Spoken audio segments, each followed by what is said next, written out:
Hey guys, this is Brian from truthaboutwatches.com. Here with you today for a review of the G-Shock G7800b. This is one VDR model, so this is the first edition of this particular G-Shock, or the first revision. And I just have to say, before I get started here, this is an incredibly cool watch, and there's actually some things about it that I didn't even know I was getting until I actually had the watch in my possession. And I want to apologize here in the beginning. I think this is going to be pretty difficult to photograph with the reverse LCD, but I'll do my best here. One of the cool things you can see already in the top of the LCD, it says Zimbo. My last name is Zimbardi. That's the nickname everybody's given me. And this watch will do a custom display in the LCD. So if you watch here, I'll go through the first screen. This is the usual date and time screen. You can see there it says Tuesday 09, on the bottom 11/17. And you click on the first one here for hitting the forward button, and you get to the first custom display, and hit it again, and it's the second custom display, which says custom 2 right now because I haven't programmed it, but there are 2, and you can have them say whatever you want, and they're about 15 characters long, and it'll display 7 at a time, and it'll scroll them if you haven't if you've picked one that's longer than 7 characters. Now watch the top as I scroll here. It's got a pretty cool scrolling effect there. This is the world time set to London right now. This is the timer, countdown timer, 24 hours. Stopwatch, chronograph. And there's several alarms in here. This is the signal screen right now, but it has 4 individual alarms and a snooze alarm and the hourly signal. So a lot of alarms if you have use for that. And back to world time. One cool thing here, you can see the strap has these kind of holes cut in it that I don't really know what purpose they serve, just an interesting look from the side of the watch. This is a fairly large G-Shock, if I can show you this here. Probably one of the bigger G-Shocks that I've ever seen, which is really up my alley because, as you know, most of my watches are somewhere in the neighborhood of 40 to 45 millimeters, so most G-Shocks come in a lot smaller than that, and I think they almost look silly, but I still love them. The band's pretty comfortable. It's kind of stiff rubber. It's got a single hole hasp there, but one of the other really cool things about this watch as far as the strap is concerned is you can see here the strap's held on by a single spring bar into normal, like normal dress watch lugs, which means you could easily turn this watch into a NATO strap without having to buy any of those expensive converters.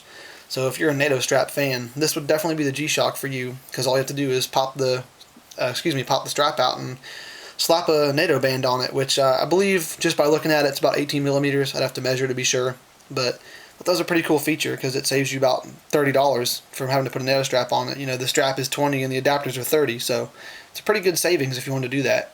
The buttons are recessed on the side here, and there's a couple like molded grooves in the side of the case. I'm not sure if that's coming through or not, but it's pretty cool. It's got a decent little texture to the side of it, and it just gives it a pretty cool look. Typical G-Shock case back, you know, those 4 screw downs, water resist 200 meters. I am led to believe this might be a Japanese model. The water resist is in BAR 20 bar, so I've never seen a US model that doesn't say meters, so I'm not really sure.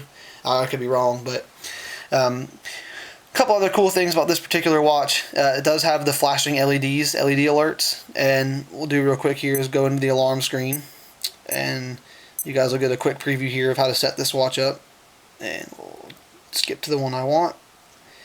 So, alrighty, so we'll set it real quick here.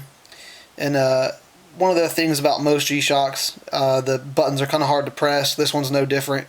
If you're not really sticking your fingers in there, you're not going to get them to work, which is kind of annoying sometimes, but you know, you're going to get over it. So we'll set it for 1647 there, which should be coming up here in just a second. And go back to the main screen. Oh, I totally lied to you. It's only 435, so let's go back and reset that. So it gives you a little message there to hold the button for a second. So we'll set it for 1637, and I will kill the lights real quick, and we'll check out the loom and the flash alert. The flash alert is turned on, it does have an independent button to turn it on and off, so you can get rid of that if you don't like it. This watch also has the auto illumination, which is where you turn your wrist towards your face to read the watch, and the lume automatically lights up. I'm not a huge fan of that. It does seem to drain the batteries faster than you would expect it to. Not that I've ever had a problem with G-Shock batteries, but one of the other things that it says in all the manuals is that continued use of the lume can wear out the illumination panel. So I'm kind of OCD about watches, and I just don't like to do anything that's going to jeopardize them in any way. So I leave that off. I've used it a couple times during night shift. It is pretty cool. I just don't really make use of it. The LEDs are down here in the bottom where the water resist logo is, and there's actually 2 standalone LEDs in there that you'll get to see here in just a second. One other thing is the display at the bottom where it says 11/17. There's about 15 different configurations you can use there to show the date.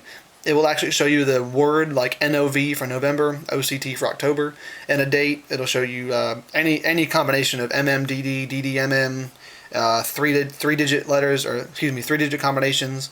There's 1,000 different ways you can configure that. So let's kill the lights real quick. And if we hold on for just a second here, there's the illumination, and the flashlight will go off here in just a second.